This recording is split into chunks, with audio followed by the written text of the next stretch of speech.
നടി കീർത്തി സുരേഷിന്റെ വിവാഹത്തെ ചുറ്റിപ്പറ്റിയുള്ള അഭ്യൂഹങ്ങൾ പലപ്പോഴായി സോഷ്യൽ മീഡിയയിൽ പ്രചരിച്ചിരുന്നു. ചില നടന്മാരുടെ പേരുകൾ ഉൾപ്പെടെ സംഗീത സംവിധായകൻ അനിരുദ്ധ് രവിചന്ദ്രന്റെ പേര് വരെ കീർത്തിക്കൊപ്പം ഗോസിപ്പ് കോളങ്ങളിൽ ഇടം പിടിച്ചിരുന്നു. ഇപ്പോഴതാ വീണ്ടും കീർത്തിയുടെ വിവാഹ വാർത്തകളാണ് സോഷ്യൽ മീഡിയയിൽ ചൂടുപിടിച്ചിരിക്കുന്നത്. അടുത്ത മാസം ഗോവയിൽ വെച്ച കീർത്തിയുടെ വിവാഹം അല്ലെങ്കിൽ വിവാഹ നിശ്ചയ ചടങ്ങ് ഉണ്ടാകുമെന്നാണ് റിപ്പോർട്ടുകൾ സൂചിപ്പിക്കുന്നത്. 15 വർഷമായുള്ള കീർത്തിയുടെ ആത്മാർത്ഥ സുഹൃത്തു കൂടിയായ ആന്റണി തട്ടിലുമായാണ് വിവാഹമെന്നും തമിഴ്, തെലുങ്കു മാധ്യമങ്ങളിലെ റിപ്പോർട്ടുകളിൽ പറയുന്നു. ഡിസംബർ 11, 12 തീയതികളിൽ ഗോവയിൽ വെച്ചായിരിക്കും വിവാഹ ചടങ്ങുകളെന്നും അടുത്ത ബന്ധുക്കളും സുഹൃത്തുക്കളും മാത്രമായിരിക്കും ചടങ്ങിൽ പങ്കെടുക്കുക എന്നും റിപ്പോർട്ടുകളിൽ പറയുന്നു.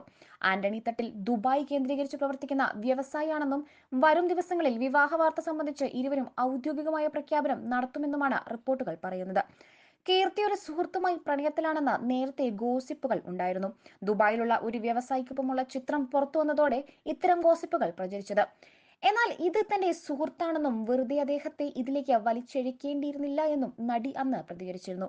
വരുൺ ധവാന്റെ ബേബി ജോണിലൂടെ ബോളിവുഡിൽ അരങ്ങേറ്റം കുറിക്കാൻ ഒരുങ്ങവെയാണ് കീർത്തിയുടെ വിവാഹ വാർത്ത സോഷ്യൽ മീഡിയയിൽ നിറയുന്നത്. ഡിസംബർ 25-ന് ബേബി ജോൺ തിയേറ്ററുകളിൽ എത്തുമെന്നാണ് വിവരം.